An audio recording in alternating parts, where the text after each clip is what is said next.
با سلام و درود خدمت همه همراهان عزیز. در این ویدیو قصد دارم نحوه ساخت اکانت ایبی رو برای شما توضیح بدم. در ادامه این ویدیو برای شما تفاوت‌های بین پرسونال ایبی اکانت و بیزنس ایبی اکانت رو توضیح خواهم داد و بسته به نیاز شما به شما توصیه می‌کنم که شما احتیاج به کدوم یکی از این دو نوع اکانت دارید.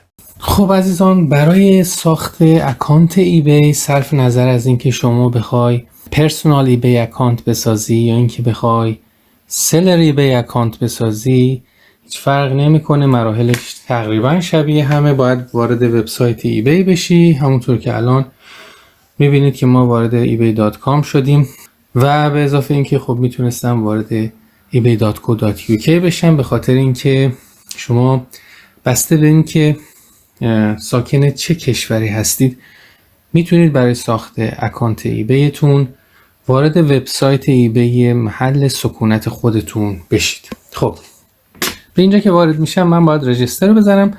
فقط قبلش دو تا نکته رو خدمتتون عرض بکنم. اول اینکه شما با هر ایمیل آدرسی فقط میتونید یه اکانت ایبی بسازید. این یه نکته دیگه این که اگه سوال دارید در رابطه با اینکه چه تفاوت‌هایی هست بین به اصطلاح اکانت پرسونال یا شخصی در ایبی و اکانت سلر چه تفاوت‌هایی هست، اینا رو من میریم توی وبسایت مرجع یا رفرنسش براتون کاملا توضیح میدم دقیقاً چه تفاوت‌هایی داره. زیاد تفاوت نداره، فقط به صورت خلاصه من میخوام بهتون بگم که اگه شما میخواید به صورت حرفه‌ای به فروش در وبسایت ایبی فکر بکنید، بله باید حتما یه سلر اکانت بسازید. خب عزیزان، من برای اینکه به بهترین جواب برای اینکه ببینم تفاوت پرسونال اکانت و بیزنس اکانت در ایبی چی هست، بهترین جا و بهترین مرجع خود ایبی هست. تو ایبی سرچ کردم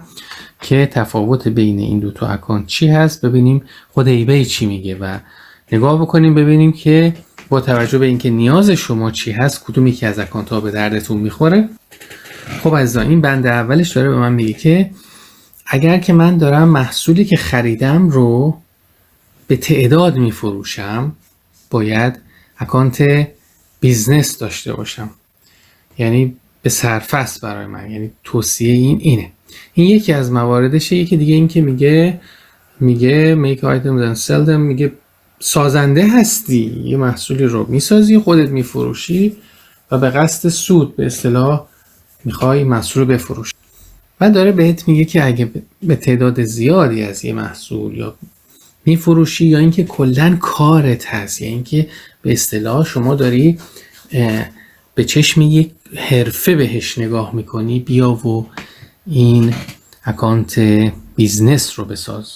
پس قرار شد که بیایم توی این وبسایت و رجیستر رو بزنیم.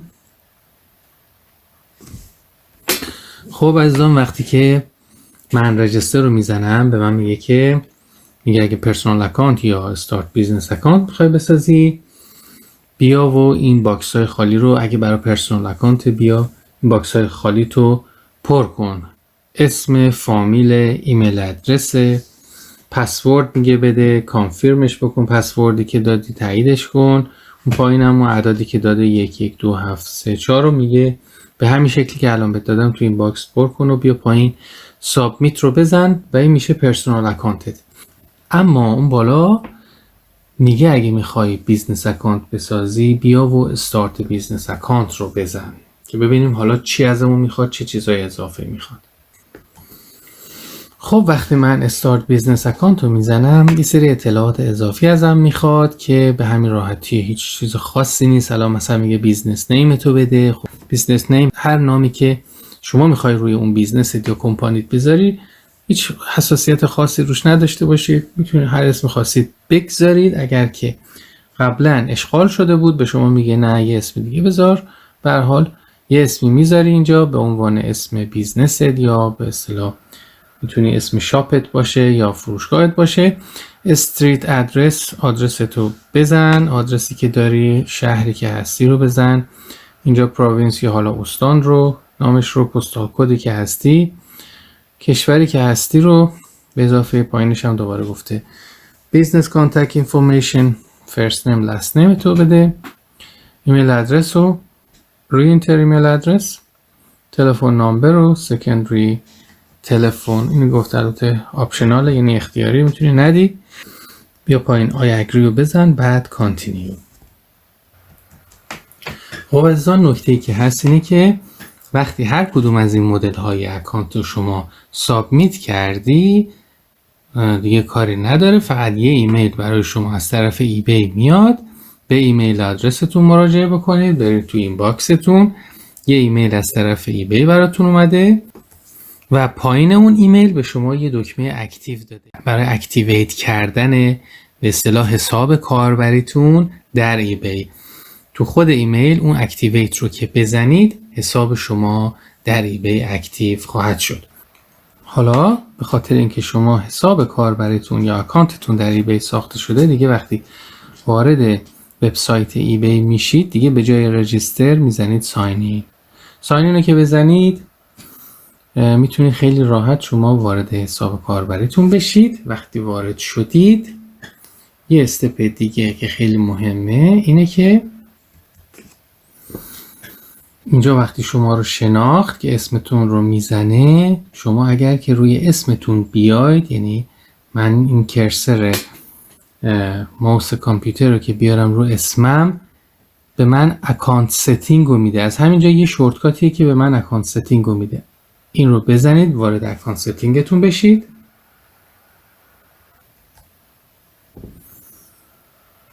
وارد اکانت ستینگ که میشید ببینید که تمام این گزینه ها رو براتون باز کرده. حالا در ادامه این مسیر ایبی در قسمت پیمنتس یا پیمنت متد توی این مسیر از شما میخواد که حساب بانکیتون رو به ایبی معرفی بکنید.